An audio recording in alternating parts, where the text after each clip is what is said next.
seorang muslim itu, dimanapun dia berada, dia harus menjadi orang yang berkah, bermanfaat buat orang lain. Bagaimana sikap kita menghadapi orang yang buruk akhlaknya?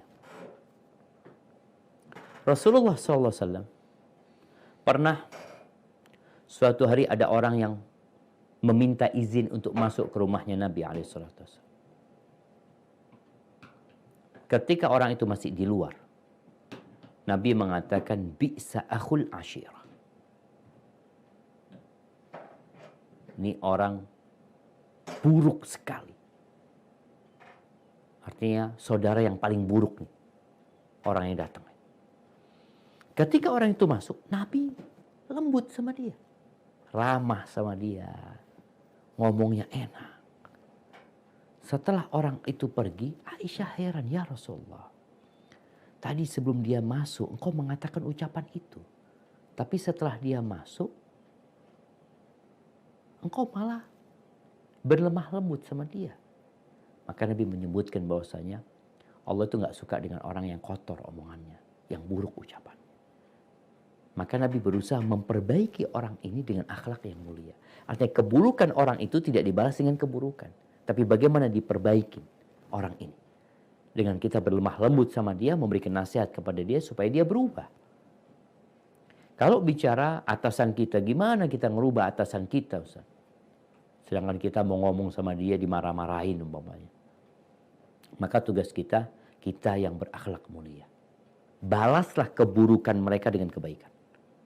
Karena Allah Azza wa Jalla mengatakan, idfa' billati hiya ahsan. Balaslah dengan yang lebih baik.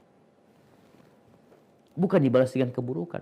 Bagaimana Nabi SAW yang 13 tahun di kota Mekah disakitin oleh kaumnya. Sampai hijrah pun mereka tetap menyakitinya. Dan ketika tahun 8 Hijriah, setelah 21 tahun, beliau datang ke kota Mekah kepada orang-orang yang pernah menyakitin beliau, yang buruk akhlaknya terhadap beliau alaihissalam. Beliau mengatakan, la tathriba alaikumul yaum sallallahu alaihi wasallam. Enggak ada celaan buat kalian hari ini. Yaghfirullahu ma madha. Yang dulu semoga diampuni sama Allah SWT. Jadi tugas kita itu menyikapin keburukan dengan kebaikan, balas dengan kebaikan. Kemudian umpamanya ketika dia berucap buruk, marah-marah, bagaimana kita menjadikan atasan kita nggak marah-marah sama kita? Kita tutup semua celah yang membuat dia marah. Kita ini seringkali mengatakan, Ustaz, ini majikan anak cuma salah sedikit, ngomong, binatang keluar semua kebun binatang tuh. Oke, engkau sudah tahu. Engkau tahu sama kesalahanmu, alhamdulillah. Yang engkau perbaiki kesalahanmu.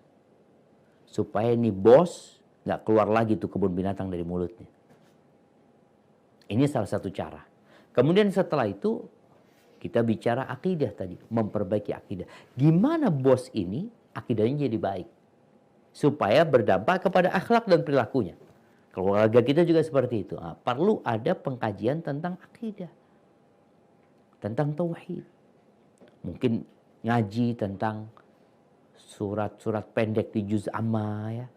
Agar kita semakin yakin bahwa dunia ini akan kita tinggalkan, akan ada penimbangan amalan, bahwa semua yang diucapkan itu akan dimintai pertanggungjawaban. Yang seperti itu dengan harapan dia jadi takut gitu loh. Setelah itu bicara ibadahnya, bagaimana ya dengan cara beribadah itu dia ya jadi lebih baik akhlaknya. Puasa sunnah, jadi nggak marah-marah umpamanya ketika orang puasa kan, engkau puasa, tahan diri gitu loh. Selain itu kasih doa, majikannya kasih doa, bosnya kasih doa. Nih doa Nabi SAW, bos. Supaya kita lebih baik lagi. Kadang-kala kan orang minta amalan, nah kasih amalan tuh doa-doa tersebut. Hadza wallahu a'lam bissawab.